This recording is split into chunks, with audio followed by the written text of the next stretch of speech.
La guerre en Ukraine qui a des conséquences gravissimes pour le continent africain. Plusieurs pays dépendent des produits russes, bloqués notamment par les sanctions internationales.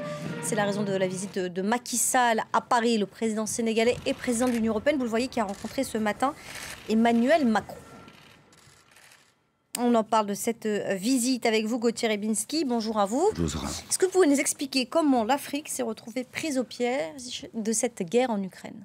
C'est assez simple. L'Afrique a un besoin énorme d'engrais, entre autres, de céréales aussi, mais l'engrais étant le moyen de développer une agriculture qui permettrait l'autosuffisance alimentaire en Afrique, qui n'est toujours pas le cas. Et quand on sait que l'Afrique regorge, par exemple, de minerais ou également de sources gazières, qui pourraient être utilisés précisément pour confectionner, pour fabriquer des engrais, on se dit qu'il y a là une aberration. C'est-à-dire, et ce n'est pas faire une insulte aux Africains que de dire que des chefs d'État africains ne sont pas à la hauteur ou ne prennent pas conscience de la nécessité de développer des engrais produits en Afrique. Et comme c'est la situation actuelle, eh bien, l'Afrique est extrêmement dépendante des cours de ces denrées, que ce soit les céréales ou les engrais. Et précisément, on sait que la Russie produit des engrais et l'Ukraine également. Donc, la guerre qui est en cours, forcément, joue sur les cours de ces matières et partant, c'est l'Afrique, entre autres, pas uniquement, mais l'Afrique qui est particulièrement frappée par la hausse de ces cours. Alors, ces céréales, ces engrais ne parviennent pas jusqu'en Afrique puisque les sanctions internationales pèsent énormément. Qui est venu négocier Macky Sall finalement? C'est là que la chose est, disons, pose question. Macky Sall a rencontré Vladimir Poutine à Sotchi, dans la datcha du chef de l'État russe, et au fond, il plaide pour une levée, enfin c'est pas au fond, c'est certainement, il plaide pour une levée des sanctions russes. Et il dit d'ailleurs, regardez comment ça s'est passé à l'ONU, nous avons résisté aux pressions pour ne pas voter les sanctions contre la Russie. Y a-t-il lieu d'être fier de cela? Je pose la question.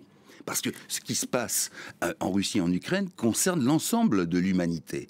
Et là, on a l'impression que les Africains se posent, non pas les Africains, certains chefs d'État africains se posent en éternelles victimes et au fond demandent, bien sûr, ils l'ont dit, à ce que les sanctions soient levées pour qu'ils puissent trouver ces sources d'approvisionnement. Et là, à nouveau, la question de la fabrication de l'Afrique se pose, de ces matières premières. Et puis surtout, il y a une forme, comment dirais-je, l'Afrique se tire une double balle dans le pied avec cela. C'est-à-dire qu'elle est victime donc des aléas des cours, mais aussi elle se contraint à une forme de modestie et de pusillanimité politique en disant mais finalement je renonce à avoir accès à la discussion au sujet de l'humanité, à avoir la discussion sur la nécessité de faire quelque chose contre la Russie, c'est-à-dire que l'Afrique se confine dans un rôle de nain politique. Alors cette tournée de Macky Sall, vous nous l'avez dit, on le voit en image derrière vous, a débuté à Sotchi face à Vladimir Poutine, rappelant que les Russes se sont toujours tenus aux côtés des Africains, et ce, depuis leur lutte pour leur indépendance. Les Africains, vous l'avez dit, se positionnent toujours en non-aligné.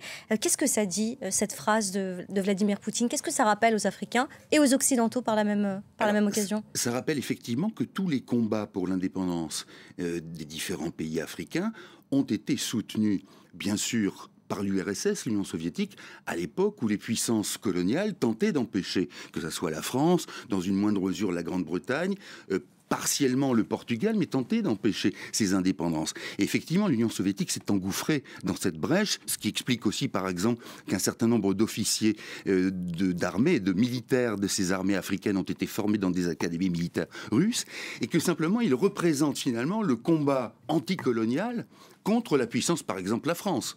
Et donc, de ce fait-là, aujourd'hui, on en est encore dans ce schéma, c'est-à-dire que par volonté de se séparer de la France, dont les comportements ne sont pas exempts de reproches, loin de là, mais cette volonté de se séparer de la France, eh bien, conduit à se jeter dans les bras de la Russie, qui, en somme, aujourd'hui, n'en a plus rien à faire de l'indépendance des pays africains, mais compte sur le profit. Et encore une fois, je terminerai là, l'Afrique se cantonne et se contraint à une forme d'impuissance politique et d'impuissance commerciale. Merci beaucoup, Gauthier Rybinski, pour cette analyse, justement, du rapport qu'il y a toujours entre les Russes aujourd'hui et les différents leaders africains.